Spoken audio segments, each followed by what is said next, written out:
welcome back, everybody. I am just so delighted to be able to speak with Jennifer, who's our guest, and she owns a company called Thrive Home Therapy. So, good morning to you, Jennifer. How are you? I'm good. Thank you so much for having me. How are you? I am doing great. Thanks for asking as well. So, just to let our listeners know, the whole purpose of today's episode, as well as many, the past episodes and the ones to come, we dive into the minds of successful business owners such as yourself, and we discover, what is going on. What made you decide to join, to start a business? What were some of the motivating factors, and also learn a little bit about your business in terms of what occupational therapy is. And so, with that being said, I also would like for you to maybe give one or two pointers to those who are listening that might be interested in starting a business as well. So, with that, let's go dive right in. Let's tell our listeners a little bit about your background. Yeah, so like you said, I'm Jennifer. I did my undergraduate education and I got my doctorate in occupational therapy at the University of Florida. So go Gators. I have been an occupational therapist for just under 2 years now. Most of my background was working in rehabilitation hospitals, which is the most intense setting for therapy. So that was a great setting for me to learn a ton and see a bunch of different diagnoses and really hone in on my OT skills. I also have had some experience in home health sprinkled in there, which is helpful because I recently decided to start my own business. It's called Thrive Home Therapy and Design.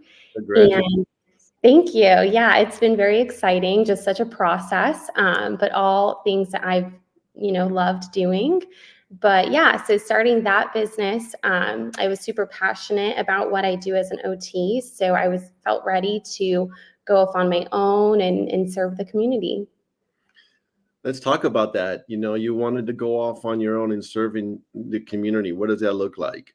Yeah, so Thrive Home Therapy and Design, it is a mobile OT practice. So we go to the patient's home and we deliver occupational therapy evaluations, treatment sessions, as well as we specialize in home evaluations and modifications. So I was really passionate about not only helping the patient grow, educating them, which is kind of your OT, your typical OT, but also looking at their environment and saying, well, how can we make it safer for you?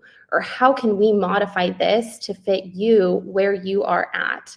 So that's a little bit about my business and what we do, and something that I'm just super passionate about.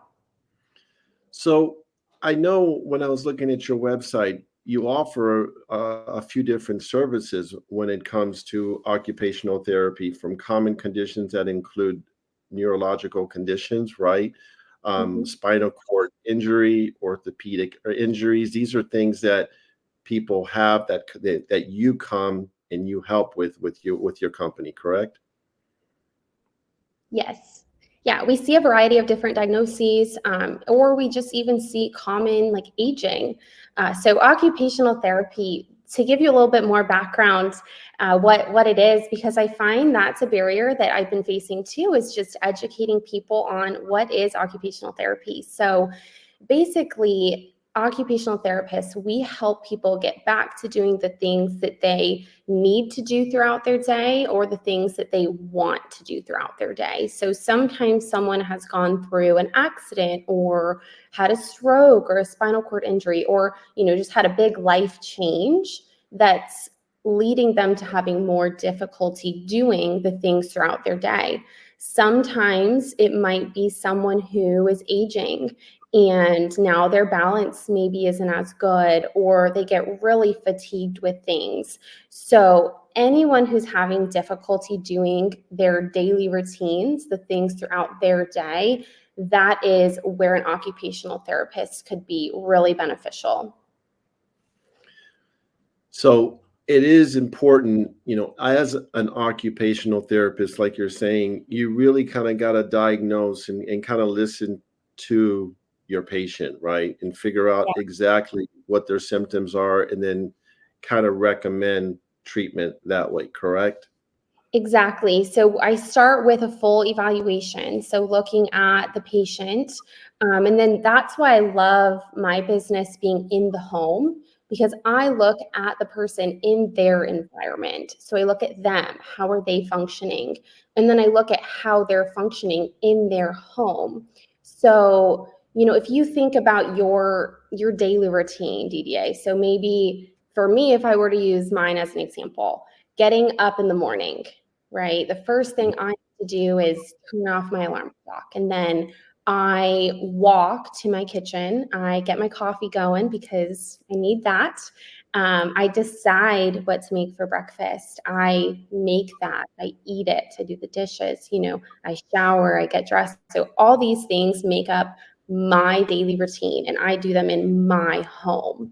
So I like to see patients do their daily routine in their home, because any of those things, it's important for us as occupational therapists to look at it to see how are they doing it. Is it safe the way they're doing it, or is it creating more of a fall risk to where they could end up in the hospital? So we look at how they're doing. What are some things that they're struggling with or have difficulty with, and how is their environment set up for them? Is it set up to aid in their success, or is it hindering their success? So I like to match the two things together. I like that. Is it set up for to enhance their success or to aid in their success, right? Yeah, That is, exactly. and then being able to be in the home and matching up, Yeah. what symptoms they have to be in their environment. I love that a lot. So, what are everybody has a couple rough days here and there. Anything that stands out? Oh, I mean, I think the hardest part is just getting going. And, you know, I call people and I'm just like, hi, I'm Jenny. Can I introduce myself? Different businesses to try to get the word out. And it's really hard. Some people are really encouraging and kind. And then sometimes it's just, oh, we're all busy right now. Sorry. And so it can be very discouraging when you're trying so hard, but it's hard to just break through the door of places.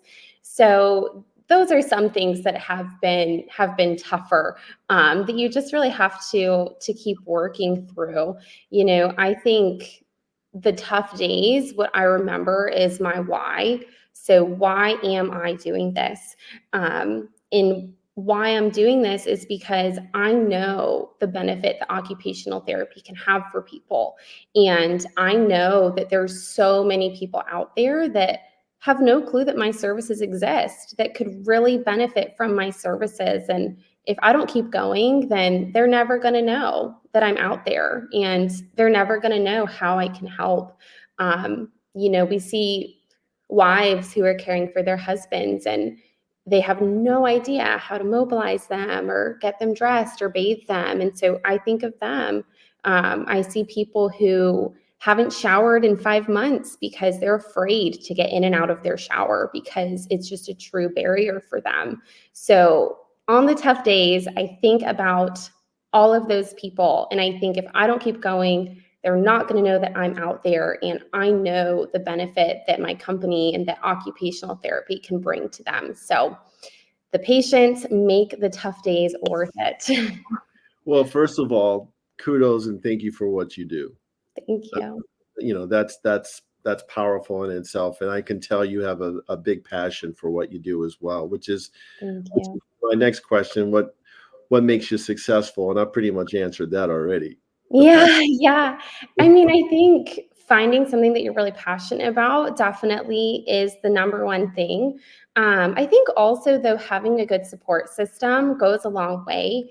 So it's hard to start a business. It's hard to find that balance. And I'm really lucky I have a great spouse, a great husband who supports me through that. I have great occupational therapy community who has just been so encouraging. So I think, having the right people around you does go a long way, especially starting a business that is just a business of one, just a business of me. So I still have that support system, which has really, really helped. So I wanted to kind of allow you to kind of share with our listeners. There are some that are wanting to be business owners, right? And being a business owner is not easy, but it's not hard as well. Any pointers, any advice you can give? Yeah, so I would say the first thing is, if you're wanting to do something, do not be afraid to get started because so many people sit on ideas, but they don't know where to start. And so they don't start. In reality, you don't have to do too much to actually start your business. So to get your business. So what I did, I decided I wanted to do an LLC so that my business would be separate from like my personal assets, all of that.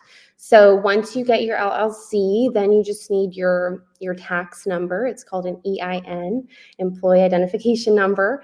And then you need a business bank account to separate, your money that you're earning, that you're spending from your personal accounts. So those are the three things that you really need to get going. That's really it. But I would say do your personal research too, because there are things that I found out that I had no idea that, existed or that I needed to do. So do your own research too with whatever you're trying to start to make sure you are going about things properly and, checking all the boxes to be legit. Well, and I think another one that you said in the earlier part of this episode was the why factor, right? The why. Yeah. And yeah, go ahead. Yeah, no, exactly. So I think having that why, knowing why you're doing it, who you're serving, how you want to go about like reaching those people. I think that's a big part of it. I created kind of a mini business plan before I got going. I didn't create like a 10-page document, but I think it's important to at least know who you're serving, what you're bringing to the table, and why you're serving that population. I think that's really important because it will keep you going on the tough days. Jennifer, I couldn't have said it better myself. This is awesome. So if you could provide your phone number and your website that our listeners can get hold of you if they have any questions. Yeah, my website is thrivetherapyinhome.com. And my phone number is 321-704-3913. If anyone has questions about, how to start or where to go, I'm happy to answer any questions or anything like that. Well, Jennifer, thank you so much for taking time out of your busy schedule to share and interact with our listeners as well as myself. And we just wish you much success in the future. Thank you. Thank you so much for having me. It's been fun chatting, and I really appreciate it. You're very welcome. Thank you for tuning in to First Media Consulting Podcast. If you enjoyed the podcast, subscribe today. To nominate a business you would like to recommend to be on our show, go to firstmediaconsulting.com or call. Thank you for listening.